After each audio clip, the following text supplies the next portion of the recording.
Yo, salut tout le monde, c'est Wuzen TV. Aujourd'hui on se retrouve pour une vidéo sur le Super Saiyajin Blue.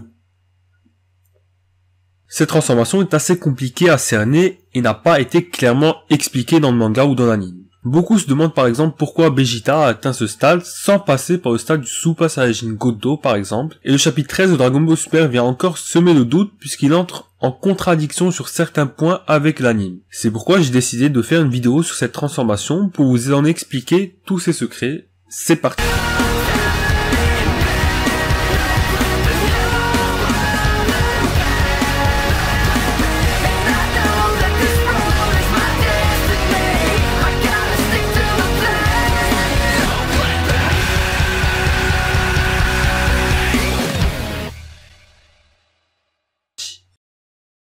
Le Super Saiyajin Blue, aussi appelé Super Saiyajin Godo Super Saiyajin, est un stade atteint à ce jour uniquement par Goku et Vegeta. Il est caractérisé principalement par une aura et des cheveux de couleur bleue et une carrure moins imposante que le Super Saiyajin classique. Des muscles assez fins caractéristiques des dieux. En termes de puissance, c'est un stade qui se situe au-dessus du Super Saiyajin Gold.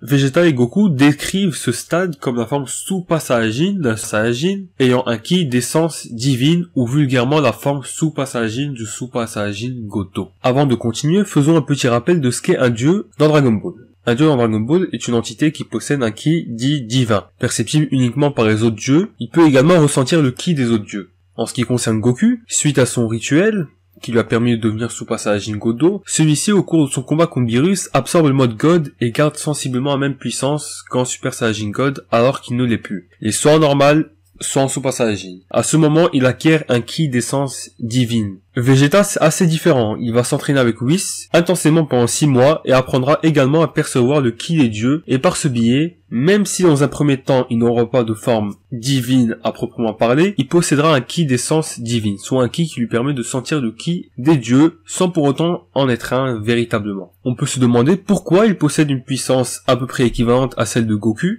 en Super Saiyajin Godo, alors qu'a priori le fait d'avoir un ki divin n'est pas forcément synonyme de puissance. Par exemple, le Kaio du Nord est un dieu mais n'est pas très puissant. Et bien selon moi, cette puissance obtenue par Vegeta s'explique par le fait que Vegeta s'est entraîné avec Whis, un dieu d'une puissance incommensurable, même s'il est permis de douter de cette théorie quand on sait que Vegeta dit à Kabé qu'avec un peu d'entraînement, il pourra atteindre le Super Saiyajin Blue. Dans ce cas, peut-être suffit-il d'apprendre à sentir le ki des dieux, et bien sûr de maîtriser le Super Saiyajin classique, mais aussi de bien contrôler son ki. Comme Whis l'a dit à Vegeta, en apprenant à contrôler ton ki, tu pourras devenir encore plus puissant que ce Saiyajin nommé Son Goku.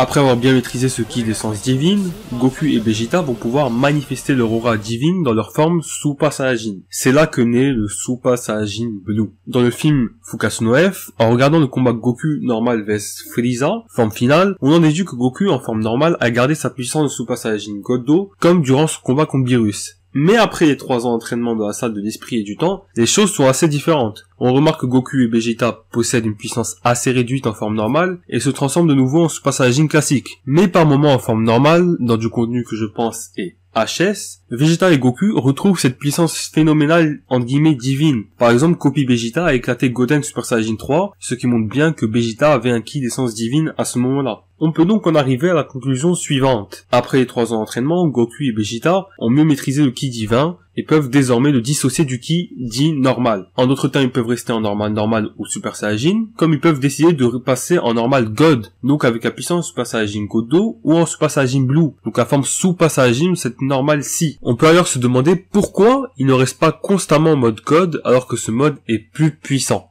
On peut supposer que le ki divin est limité ou qu'il est pesant pour le corps. Le chapitre 13 sorti récemment, même si pour l'instant il n'y a pas de traduction en français, prend un chemin un peu différent tout en allant tout de même dans la même logique. Dans le manga, Goku se transforme en Super Saiyajin Godo contre Hit, donc après les 3 ans. Et il utilise le Super Saiyajin Blue qu'à la fin, car il dit justement que le Super Saiyajin Blue est pesant pour le corps. Pour moi, la différence majeure entre le manga et l'anime est que dans le manga, l'entraînement de Goku lui a permis de maîtriser son ki divin à un point où il a complètement dissocié son ki normal et a retrouvé le Super Saiyajin Godo qui était une forme normalement temporaire. Donc en gros, dans l'anime, lorsque Goku utilise le ki divin, soit il reste en normal, auquel cas on ne peut pas savoir réellement si c'est en normal ou en mode God, soit il se transforme en Super Saiyajin Blue, alors que dans le manga, soit il se transforme en Super Saiyajin Godo, soit il se transforme en Super Saiyajin Blue. Voilà, j'espère que cette vidéo vous a permis d'y voir un peu plus clair En ce qui concerne le Super Saiyajin Blue, n'hésitez pas à laisser un like si la vidéo vous a plu, à commenter, à partager. Sur ce, moi je vous dis, Diana et Shinobi.